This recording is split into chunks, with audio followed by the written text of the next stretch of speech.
चुनाव आयोग ने कहा है लोग जो है चुनाव में भड़काऊ भाषण ना दें। अच्छा। अब जो आप समझिए साध्वी उमा भारती थी या उनके साथ जो दूसरी ऋतुम्बरा थी, तो वो जब बाबरी मस्जिद का आंदोलन चल रहा था तब वो कहती थी, बड़े गर्व से कैसेट सड़कों में बिकते थे कि हमें कटा देश और कटा हुआ आदमी नहीं चाहिए।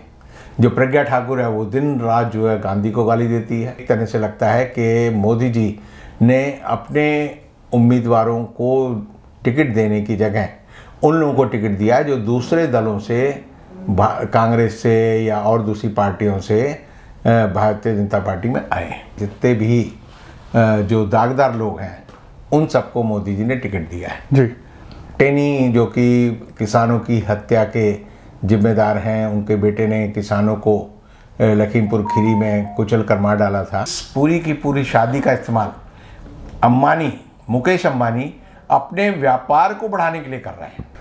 नमस्कार, मैं विक्रम और आप देख रहे हैं हिंदू वॉइस। हमारे साथ मौजूद हैं एडवोकेट अंदर कुमार जी। बहुत बहुत स्वागत है सर आपका। नमस्कार सर। भारतीय जनता पार्टी ने अपनी पहली लिस्ट जारी कर दी है और कई जगह देखने को मिल रहा है कि बड़े बड़े दिग्गज के नाम जो हैं उस लिस्ट से गायब हैं। कुछ ऐसे नाम हैं जो नए भी हैं और कुछ ऐसे नाम हैं जो उनके बहुत चहेते थे वो गायब। ऐसा क्या हुआ और इस लिस्ट के बाद क्या कुछ बदलेगा राजनीति में और 2024 के चुनाव में? लिस्ट जो है 195 लोगों की जो भारतीय जनता पार्टी ने कल जारी की जी, उसको अगर आप देखें तो एक बात साफ है कि जो नरेंद्र मोदी बार बार अपनी छाती फुलाकर कहते हैं कि अब की बार 400 पार, वो इस लिस्ट को देखकर साफ लगता है कि उनका विश्वास डगमगाया हुआ है और अगर वो 200 भी पार कर लें तो बहुत बड़ी गनीमत होगी। दूसरी बात यह है कि भारतीय जनता पार्टी के जो भी नेता हैं जिनको टिकट नहीं मिला, उनमें जैसे मीनाक्षी लेखी है, डॉक्टर हर्षवर्धन है, जिनके बारे में ये था कि भाई इन्होंने कोरोना में बड़ी फाइट लड़ी जी। जो दिल्ली में प्रवेश वर्मा हैं या विधुड़ी हैं या आप और जिन लोगों के भी नाम लेंगे तो पाएंगे कि इन लोगों से मोदी जी का विश्वास खुद डगमगाया हुआ है। और डगमगाने की वजह यह है कि इनके जो काले कारनामे हैं मोदी जी को भी पता है और इन लोगों को भी पता है कि वो कभी भी खुलेंगे तो मोदी जी और इनके खिलाफ जो है ईडी की, सीबीआई की इंक्वायरी शुरू हो सकती है और जितना भी भ्रष्टाचार इन लोगों ने अब तक किया है उसका पर्दाफाश होगा। और इसीलिए भारतीय जनता पार्टी ने जितने 195 लोगों की लिस्ट जारी की है वो टुकड़ों टुकड़ों में हैं। और जैसे साध्वी प्रज्ञा ठाकुर है जो कि बड़बोली थी और जो महात्मा गांधी को रोज गाली देती थी, उनका टिकट कटा। और सबसे ज़्यादा आपको आश्चर्य होगा कि जिस तरह से जो मध्य प्रदेश के पूर्व मुख्यमंत्री हैं शिवराज सिंह चौहान, उनको विदिशा से टिकट दिया गया है। तो विदिशा जो है वो सीट है जो एक तो जैन बाहुल्य की सीट है और दूसरी वो सुषमा स्वराज की सीट थी। तो सुषमा स्वराज की सीट पे उन्होंने जो है शिवराज सिंह चौहान को उतारा है। सारा लुब्बो लुभाव ये है कि जितने भी जो दागदार लोग हैं उन सबको मोदी जी ने टिकट दिया है जी। टेनी जो कि किसानों की हत्या के जिम्मेदार हैं, उनके बेटे ने किसानों को लखीमपुर खीरी में कुचल कर मार डाला था, उनको टिकट दिया गया है जी। इसी तरह कठेरिया को टिकट दिया गया है। इस तरह और लोगों को टिकट दिया गया है जिनके ऊपर आपराधिक मुकदमे चल रहे हैं। और अगर मैं कहूं कि इन सारे लोगों में जिनको टिकट दिया है उन पे आधों से ज़्यादा पे आपराधिक मुकदमे दर्ज हैं और वो आपराधिक कार्यों में शामिल हैं। और इसलिए आप समझ सकते हैं कि मोदी जी की हिम्मत नहीं हुई कि वो साफ छवि के उन उम्मीदवारों को वो टिकट दें जिनको वो पेश कर सकें कि ये हर तरह से दूध के धुले हैं। एक नाम जो है वो गीता कौड़ा का है, जिसके पति मधु कौड़ा झारखंड के अकेले विधायक होने के बावजूद मुख्यमंत्री रहे थे और उन पर भ्रष्टाचार के बड़े आरोप हैं। खुद जो है मधु कौड़ा की पे जो है आरोप हैं इस तरह के।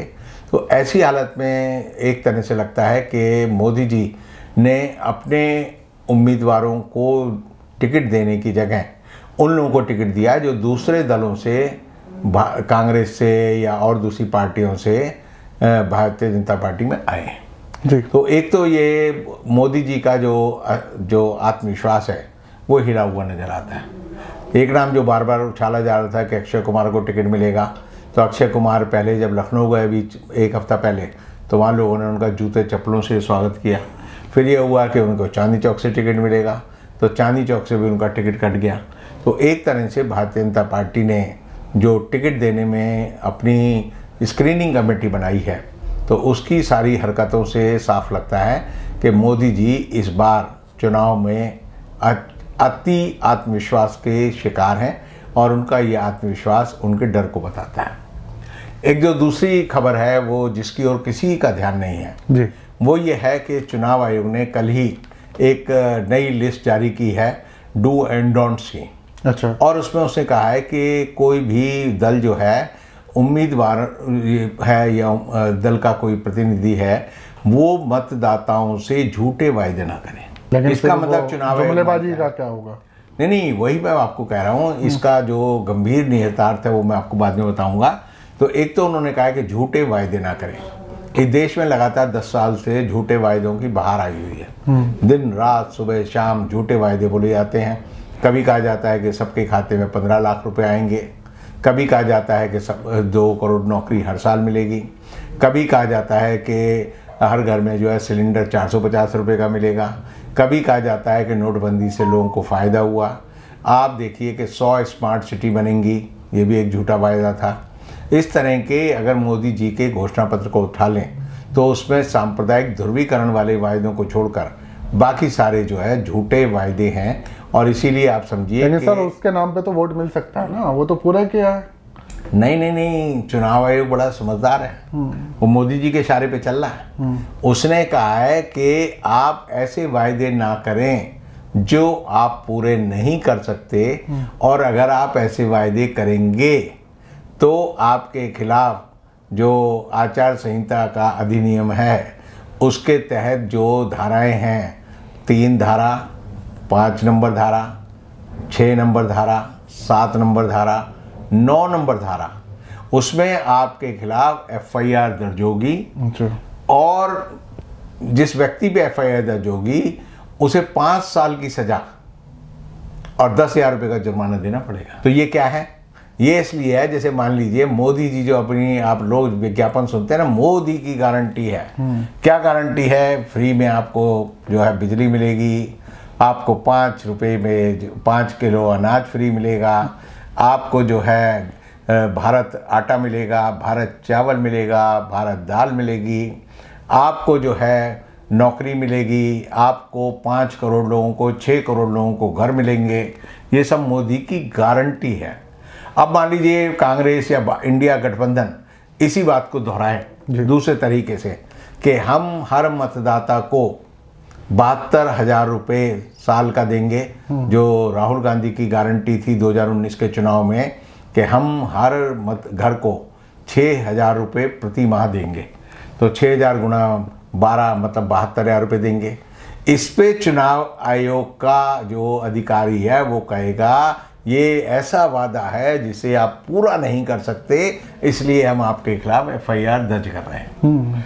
यानी कि दूसरा जो है अगर कोई भी बात कहेगा, क्योंकि मोदी कहेगा मैं तो पहले से ही कह रहा हूँ और आप अब कह रहे हो चुनाव में, तो आपके खिलाफ FIR दर्ज की जाएगी और ये डर जो है सबको दिखाया जाएगा। और मैं आपको चुनौती के रूप में कह रहा हूँ सब लोगों को कि ऐसी कई FIR हिंदुस्तान में दर्ज होंगी। दूसरा जो चुनाव आयोग ने कहा है कि कोई ऐसी बात ना कहें जिससे मतदाता गुमराह हो। अच्छा। अब गुमराह जो है एक ऐसा शब्द है जिसको लेकर आप कई तरह से बात कह सकते हैं। जैसे लड़का लड़की से जब इश्क करता है तो कहता है मैं तेरे लिए चांद तारे तोड़ लाऊंगा, तो अगर इसको दूसरी तरह से आप कहें तो ये होगा कि ये गुमराह कर रहे हैं। आप बहुत सारे उम्मीदवारों को जानते होंगे, ग्राम पंचायत के चुनाव में खड़े हो जाएंगे और कहेंगे सबको मैं हवाई जहाज का सफ़र फ्री कराऊंगा। कुछ कहते हैं अपने गांव में मैं जो है हवाई अड्डा खोलूंगा। जिनको जीतना नहीं होता वो ऐसे वायदे कर देते हैं जो असंभव होते हैं, क्योंकि वो मानते हैं कि जीतना तो है नहीं, तो लोगों का दिलचस्पी बढ़ेगी हमारे अंदर, लोग हमें याद रखेंगे और इसलिए ऐसी बात हो। तीसरा जो चुनाव आयोग ने कहा है, लोग जो है चुनाव में भड़काऊ भाषण ना दें। अब जो आप समझिए साध्वी उमा भारती थी या उनके साथ जो दूसरी ऋतुम्बरा थी, तो वो जब बाबरी मस्जिद का आंदोलन चल रहा था तब वो कहती थी, बड़े गर्व से कैसेट सड़कों में बिकते थे कि हमें कटा देश और कटा हुआ आदमी नहीं चाहिए। जो प्रज्ञा ठाकुर है वो दिन रात जो है गांधी को गाली देती है। आप समझिए कि इस तरह के जो बात है जिसे हम कहते हैं भड़काऊ भाषण, ये खूब देते हैं। अब भड़काऊ भाषण नहीं देंगे, अब चुनाव आयोग का देखते हैं कि वो क्या कहता है। और चौथा, चुनाव आयोग ने कहा है कि प्रचार में धार्मिक स्थलों का इस्तेमाल नहीं होना चाहिए। और उसके लिए जो अधिनियम है उसमें जो चुनाव आयोग ने कहा है, लेकिन अगर ये सच में पूरे हो गए तो भारतीय जनता पार्टी किस बिहाफ पे चुनाव वोट मांगेगी फिर? मैं यही तो कह रहा हूँ, चुनाव आयोग एक निष्पक्ष संस्था नहीं है। वो कहेगी कि हम राहुल गांधी के खिलाफ तो आचार संहिता उल्लंघन का मामला दर्ज करेंगे, मोदी जी के खिलाफ नहीं करेंगे, क्योंकि मोदी जी को वह कानून से ऊपर मानते हैं। मोदी जी के खिलाफ आप देखिए, उन्होंने हर चुनाव में झूठ बोला है। उनके खिलाफ कभी कोई आचार संहिता उल्लंघन का मामला नहीं हुआ। यानी समझिए कि जिस समय पहले चरण का मतदान हो रहा होगा तो मोदी जी दूसरी जगह आकर अपना चुनाव चिन्ह दिखाएंगे, उसके बगल की कॉन्स्टिट्यूंसी में भाषण देंगे, और इसलिए जो है मोदी जी को पूरा प्रचार मिलेगा।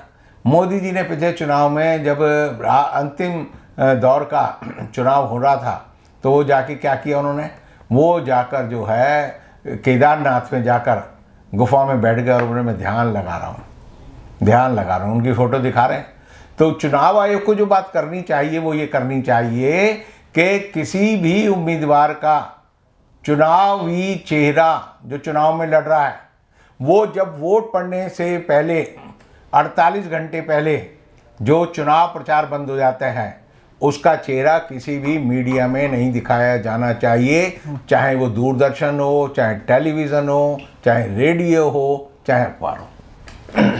और इसीलिए अगर 48 घंटे पहले अगर आप चेहरा दिखाना बंद कर देते हैं तो उसके बारे में आप कह सकते हैं कि चुनाव आयोग निष्पक्षता से चुनावों को करना चाहता है।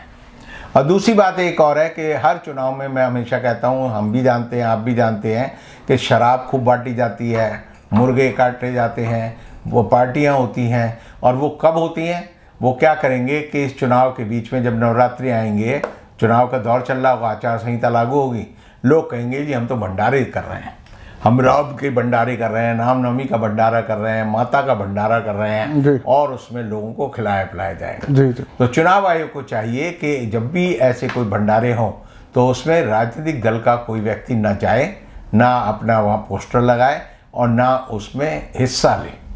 अगर चुनाव आयोग ये नहीं करता तो आप समझिए कि चुनाव निष्पक्ष तौर पे होंगे। अब इन चुनावों को लेकर जो सबसे बड़ी बात आज के समय में हम कह सकते हैं कि एक तरह से 1 मार्च के बाद, आज 2 मार्च है और आज 3 मार्च है, तो 2 मार्च को जो है एक तरह से उम्मीदवारों के नामों की घोषणा से चुनाव का पहला चरण पूरा हो गया है। और पहला चरण शुरू हो गया है। मेरा मानना है कि 12 मार्च को चुनाव आयोग जो है आचार संहिता लागू कर देगा और उसके बाद चुनाव का पूरा शेड्यूल आ जाएगा और उस शेड्यूल के बाद चुनाव पूरी तरह शुरू हो जाएंगे। तो इस बीच जो देखने वाली बात यह है कि 6 तारीख को जो चुनावी चंदा है जो भारतीय जनता पार्टी और दूसरे दलों को मिला है, जिस पर सुप्रीम कोर्ट ने फैसला किया है कि SBI इन सारे जितने इलेक्ट्रोल बॉन्ड हैं उनका जो है ब्यौरा इलेक्शन कमीशन को दे, और 13 तारीख को इलेक्शन कमीशन इन सब ब्यूरो को अपनी वेबसाइट पर डाले। तो ये एक बड़ी घटना होगी, इस पर चर्चा होगी और 6 तारीख को ही पता चल जाएगा कि किस व्यक्ति ने किसको कितना पैसा दिया है, किस दल को कितना पैसा दिया है, और उससे ये पता चल जाएगा कि किस दल ने उस व्यक्ति को या उसकी कंपनी को या उसके परिवार को किस तरह से फ़ायदा दिया है। तो ऐसी हालत में जो है अब ये चुनाव है, तो इसी बीच में जो है एक नई कहानी और बीच में चल रही है, वो भी मोदी जी अपने चुनाव प्रचार के लिए इस्तेमाल करेंगे। वो है अनंत अंबानी की शादी, उसकी प्री वेडिंग शूट चल रही है जी। उसमें रोज़ खबरें आती हैं। अब एक खबर मैंने आज पढ़ी कि रेहाना, जिसने कि चुनाव जो किसान आंदोलन था उसमें ये कहा था कि जो भारत के किसान हैं उनके साथ अन्याय हो रहा है। एक टूल किट आई थी, उस टूल किट पे हमारी दिल्ली पुलिस ने एक FIR दर्ज की थी और रेहाना को उसमें क्या बनाया था, अभियुक्त बनाया था। अब रेहाना हिंदुस्तान आई है, तो क्या दिल्ली पुलिस को नहीं पता कि रेहाना हिंदुस्तान आ गई है, उसके खिलाफ FIR है, तो उसे गिरफ्तार करेगी दिल्ली पुलिस? मेरा मानना है बिल्कुल नहीं करेगी, क्योंकि रेहाना कहाँ आ रही है, सेठ अंबानी के बेटे की शादी में आ रही है। तो जो वो उसकी शादी में आ रही है, तो उससे भी आपको समझ जाना चाहिए कि इस देश का कानून जो है जब चाहे आंख पर बंद कर लेता है, जब चाहे उसे वो उल्लू की तरह हो जाता है, उसे दिन में क्या हो रहा है दिखता नहीं, रात को वो जरूर चतुर बना रहता है। और उससे एक बात और पता चलती है कि इस पूरी की पूरी शादी का इस्तेमाल मुकेश अंबानी अपने व्यापार को बढ़ाने के लिए कर रहे हैं। किस लिए कर रहे हैं? अभी जो है जामनगर में एक प्राइवेट चिड़ियाघर बनाया जा रहा है, और वो प्राइवेट चिड़ियाघर क्यों बनाया जा रहा है? क्योंकि उसमें हाथी घोड़े ही नहीं होंगे, दुनिया के दूसरे दुर्लभ जानवर भी होंगे, और वो हिंदुस्तान का पहला प्राइवेट जू होगा, प्राइवेट चिड़ियाघर होगा। और उस चिड़ियाघर के साथ आप देखिए कि हिंदुस्तान में उत्तर प्रदेश में एक व्यक्ति ने जब घायल सारस को अपने घर लाया, उसको अपना मित्र बनाया, और सारस उसे पहचानता था, आरिफ जी। और उस आरिफ के साथ क्या किया पुलिस ने और उत्तर प्रदेश में योगी सरकार ने? उस आरिफ के सारस को ले जाकर जबरदस्ती चिड़ियाघर में बंद कर दिया कि जी ये जो है हमारे एनिमल प्रोटेक्शन एक्ट का उल्लंघन है। यही हुआ। जी। और जब आरिफ उसको देखने मिलने उस चिड़ियाघर में गया तो आरिफ दौड़ कर आया। उसके चित्र जो है किसी भी आदमी के दिल को द्रवित कर देते हैं कि जानवर होकर भी, पक्षी होकर भी वो अपने बचाने वाले आदमी को पहचान गया। तो आप समझिए आरिफ गरीब था, उसको हिंदुस्तान की सरकार ने इस बात के लिए दंडित किया कि तुमने एक सारस की जान बचाई। और दूसरी ओर सेठ अनिल अंबानी के बेटे अनंत अंबानी पशु प्रेमी हैं। मुकेश अंबानी के बेटे अनंत अंबानी पशु प्रेमी हैं, ये बताया जा रहा है। हाई कोर्ट तक ने कहा जी हाँ जी ये प्राइवेट आदमी जो है क्यों नहीं खोल सकता। तो इस देश का कानून जो है उसकी नाक जो है मोम की बनी हुई है, वो कभी भी पिघल जाती है, कभी भी मुड़ जाती है। और ऐसी हालत में मैं कह सकता हूँ कि जो हमारी संस्थाएं हैं उनके भविष्य के बारे में वोटरों को सोचना होगा, समझना होगा कि अगर इस चुनाव में भारतीय जनता पार्टी को वो समर्थन करते हैं तो वो हर संस्था का अवमूल्यन करेंगे, चाहे चुनाव आयोग हो या हिंदुस्तान की अदालतें हों या हिंदुस्तान का प्रशासन हो या हिंदुस्तान की पुलिस हो। ईडी सीबीआई का तो जिक्र करना ही बेकार है। ये हद से गिरे हुए लोगों की संस्थाएं हैं और इन संस्थाओं के हाथ में देश का भविष्य बिल्कुल चौपट है। और मैं मानता हूं कि आने वाले समय में देश के हर जागरूक नागरिक को इस चुनाव में अपनी राय देते हुए ये सोचना है कि आने वाले समय में वो अपने बच्चों को, अपनी आने वाली संतति को कैसा भारत देना चाहते हैं, जो खुशहाल भारत हो या तानाशाही का भारत हो। तो अब ये चुनाव जो होगा वो इस बीच में होगा कि क्या आपको अडानी अंबानी के गुलामों को वोट देना है या आपको अपनी आज़ादी को महफूज रखने वाले लोगों का समर्थन करना है। बहुत बहुत शुक्रिया सर आपके एनालाइज के लिए। जनता को इंतज़ार रहता है और आपने जो ये पूरा शुरू किया है बीजेपी की लिस्ट से लेकर और चुनाव आयोग के नियम तक, वो बहुत ही सोचने लायक है। जो चीज़ें आपने बताई हैं, अगर ऐसा हुआ चुनाव आयोग के अनुसार तो बहुत कुछ बदल जाएगा चुनाव पे। लेकिन देखना यह है कि वो हो पाएगा, विपक्ष के लिए हो पाएगा, सत्ता के लिए भी हो पाएगा, ये नहीं हो पाएगा। आगे देखेंगे। आप लोग नीचे कमेंट कीजिएगा, बताइएगा कि कैसा लगा आपको ये एपिसोड। ज़्यादा से ज़्यादा वीडियो को शेयर कीजिएगा। फिर मुलाकात होगी रविंद्र जी से, तब तक ले दीजिए इजाज़त।